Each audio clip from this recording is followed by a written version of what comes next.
Hello guys, welcome back to S3D, and today I have been exposed for various shenanigans that I posted on this channel. So first off, I did the armor core video comparing to obviously the Zord Heavy, and I was like, wow, Bandai is actually ripping off armor core, which they're ripping off themselves. Well, the funny thing is, the Zord is actually designed by the same guy who designed the armor core stuff. So yeah, it makes a lot of sense that they look very similar. I was under the impression that everything from 30-minute missions and even Witch from Mercury, Gundam 00, Gundam Age, and even IBO were all just designed by Kanetake Ebikawa. But apparently, they use various different artists, designers, to design these mechas. I guess I'm just too old school. When I think of Gundam, the original series, even Gundam C, I think of it, they use one mecha designer and design everything. Like, I think the original Mobile Suit Gundam was all designed by Kunio Okawara. So, yeah. I was not aware of that. So yeah, pardon my ignorance. So anyway, also a lot of people have been calling me out about buying all these high-grade kits. Well, if you watch my video, these are actually commissions. And I'm probably just gonna do one of each. The Zord, I might do at least 5. These are done for the table gaming community. And yes, I do actually want to address this. They are actually people who does Gunpla, tabletop gaming. I don't know what's it called, but the people that I usually do this stuff for, they're more interested in 30-minute missions than they are with Gundam. But I think lately they are looking into getting into the Gundam tabletop games. And a lot of them actually feature a lot of UC mobile suits. Now, tabletop gaming isn't really my cup of tea.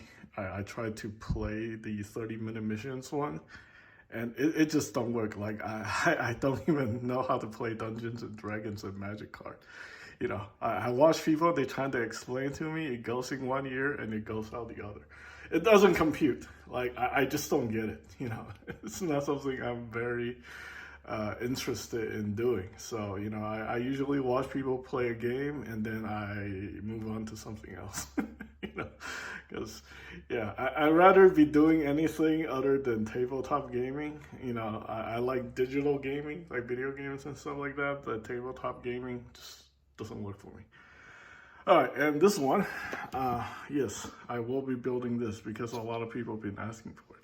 But I already have a review of this on this channel like years ago, and I use there's several customs that I have on this channel that also feature this piece.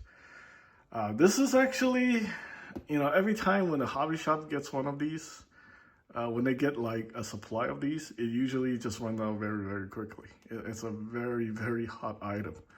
So much so that when I'm done building this thing, I'm gonna keep the box this time. I usually recycle all of them. I just want to keep this box right here to just commemorate how awesome this option set is. So there's that. And also some people calling me out for these tools. Yes. Now, there are some special instances where, getting more expensive tools could be very helpful when it comes to building Gunpla. So let me give you one quick example. When you have very, very small parts that you're seeing on like real grade kits, because usually the parts comes very, very small. That is an instance where you want to invest in like, single blade nippers. For example, God hands and various type of nippers that does that kind of feature. Like the double bladed ones, these more entry level ones, really isn't gonna cut it. You know why? Because even if you snip too close to the part, you could end up just damaging the parts. I mean, it's so small, but on a real grade, those parts make a difference because you can see the damage if you snip too close. So having like a pair of God hands where you can cut very close to the very tiny little part, that doesn't make a difference. And also, since the parts are so small, it is actually very hard to clean.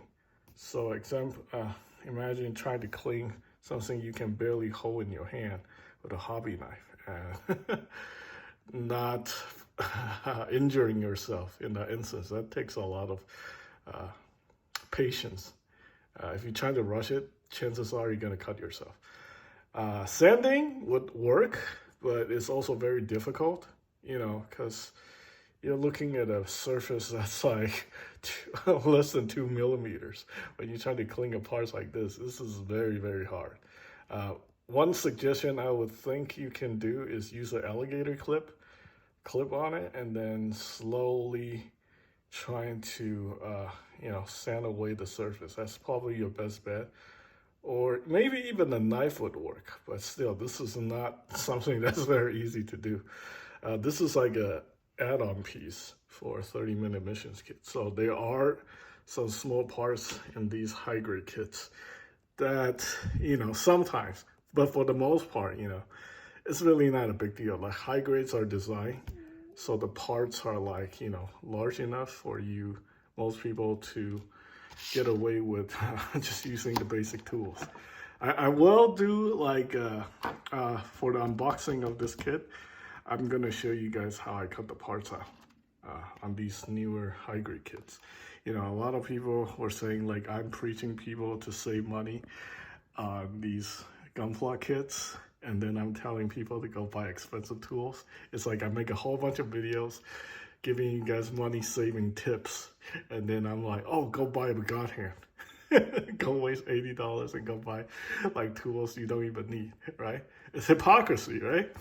Well, I'm not doing that. I'm explaining to you guys the whole situation here. It's like I'm telling you, these and these, tools are basically under $10. It's good enough for most high grades. Only special circumstances where you have to deal with like tiny, tiny, tiny parts. I think most people just don't enjoy building real grades as much as high grade anyway, because real grades are very, very complicated. The fact that they scale the parts down so small, it is basically a downscale master grade. So with tiny, tiny parts, I don't personally find it very enjoyable to be building real grades anyway, because I haven't touched any of them. I didn't touch the new, the high new, the God Gundam, and everything else that came out after new Gundam. Like, I just like, I'm done with real grades for the most part. Nowadays, I prefer master grades because it's essentially the same thing, except, the small parts actually isn't that small on the master grades, right? Because it's upscale to 100. So, yeah. So anyway, that is just, all the stuff that people call me out on, and I do want to, say something about it. Yeah, it's like, I can't stop thinking about it because I feel like, yeah, there is definitely some stupidity there. Yeah, so anyway, for high grades, 30-minute missions, save your money. I think you're better off just using these. No point in telling people to save a whole bunch of money, giving you guys money-saving tips, and then go suggest you guys to go buy like expensive-ass tools that you're probably only gonna use like once or twice. So anyway, that's pretty much it. Thanks for watching. Well, actually, here's some facts. Besides those commissions and the customs and whatever bullshit that you've seen in the last couple videos in the last couple months, I actually haven't really bought anything for myself. In fact, the only two figures that I wanted to buy this year, the 3-0 Cobra Commander and Destro, I haven't actually even paid for those yet. The comic shop haven't gotten them yet. I've been pressuring them because I can't wait to get those figures. And I do actually have money saved up to pay for those. But that's about it. Everything else is, stuff you guys see on Mercari or commissions I haven't even had time to finish building. So, yeah, feel free to just keep trolling me, I guess. I have people go as far as trolling me on Macari, telling me I'm buying all this shit and selling all this shit. Well, the funny thing is, pay attention to the item description. They're all consignment items from my hobby shop. And yeah, I don't think those prices are actually bad because if you compare the prices on eBay, my price is like a little bit higher than the Japanese sellers. And that is actually, we're taking a loss on those items. Trust me. Compared to other US sellers, we're taking like a $10 to $15 loss on those. So anyway, thanks for watching, guys.